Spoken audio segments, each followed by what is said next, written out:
In a world where hope is a dangerous thing, one man refused to let it die. Welcome to Shawshank Prison, a place where justice is lost, freedom is a fantasy, and redemption is everything. Today, we dive deep into one of the most iconic films in Hollywood history, The Shawshank Redemption, a story of friendship, resilience, and the unbreakable human spirit. Let's rewind the tale that left millions in awe.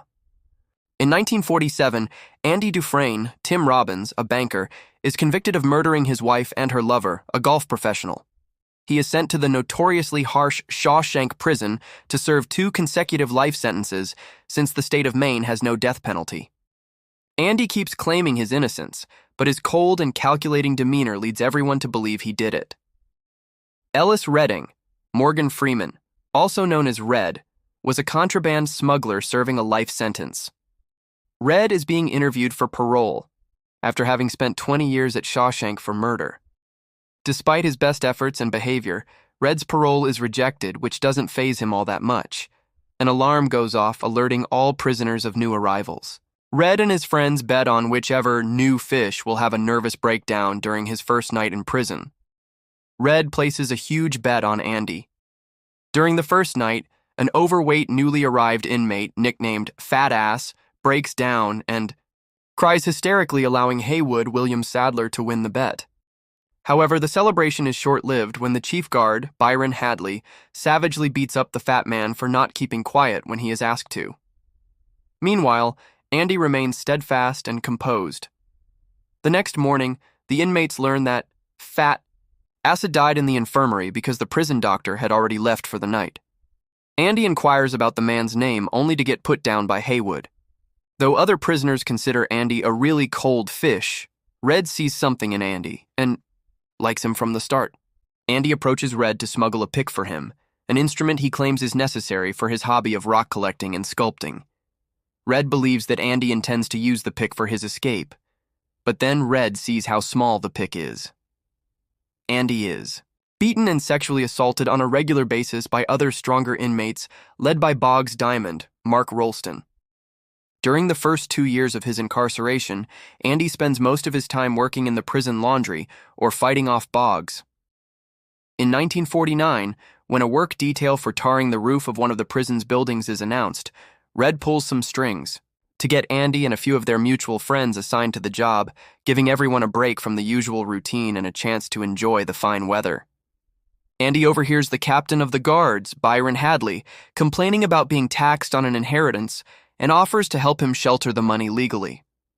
Andy informs Hadley of how he can shelter his money from the IRS by turning it into a one-time gift for his wife.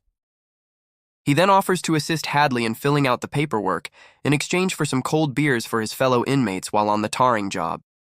Hadley first threatens to throw Andy off the roof, but eventually agrees and do provide the working inmates with cold beers before the job is finished. Red remarks that Andy may have engineered the privilege to build favor with the prison guards, as much as with his fellow inmates, but he also thinks Andy did it simply to feel normal again. Andy then helps jailer Hadley, Clancy Brown, save taxes. While watching a movie, Andy approaches Red with another unusual demand and asks for a large poster of the actress Rita Hayworth. Red is surprised by the demand, but agrees to place the order. As he exits the theater, Andy once more encounters his tormentors. Although he is able to talk his way out of being sexually assaulted, he is brutally beaten within an inch of his life, putting him in the infirmary for a month. Boggs spends a week in solitary for the beating. When he comes out, he finds Hadley and his men waiting in his cell. They beat him so badly that he's left unable to walk or eat solid food for the rest of his life and is transferred to a prison, hospital upstate. The sisters move on and never bother Andy again. When Andy gets out of the infirmary, he finds a bunch of rocks for him to sculpt and a giant poster of Rita Hayworth in his cell. Presents from Red and his friends. Warden Samuel Norton, Bob Gunton, hears about how Andy helped Hadley and uses a surprise cell inspection to size Andy up.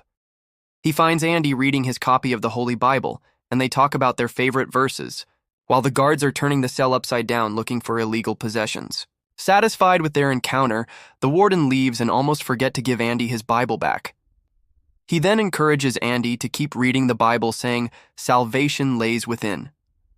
Warden Samuel Norton assigns Andy to the prison's decrepit library, ostensibly to assist elderly inmate Brooks Hatlin, James Whitmore, but in reality, to leverage Andy's financial expertise for managing the finances of the warden and other prison staff.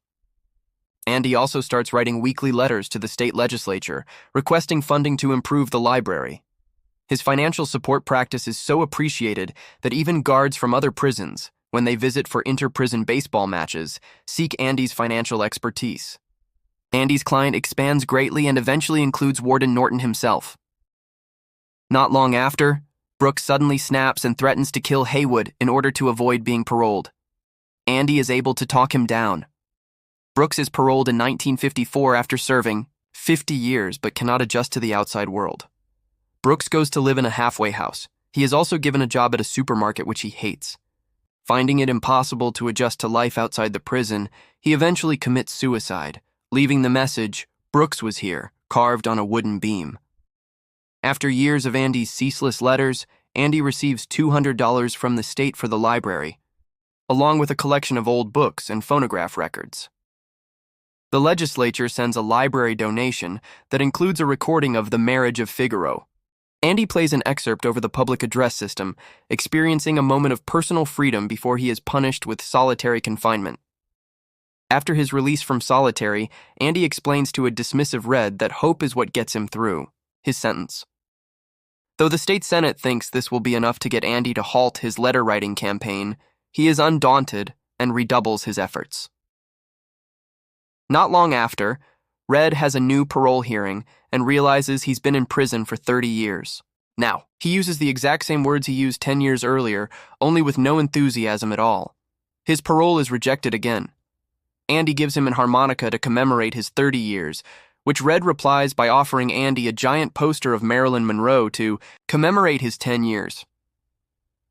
About 4 years after the Mozart incident, the state Senate finally comes to the conclusion that they won't get rid of Andy with just another check, so they allow him a budget of $500 a year to expand the library, knocking down a few walls to unused rooms and renovating the space as he'd planned with his incessant letter campaign.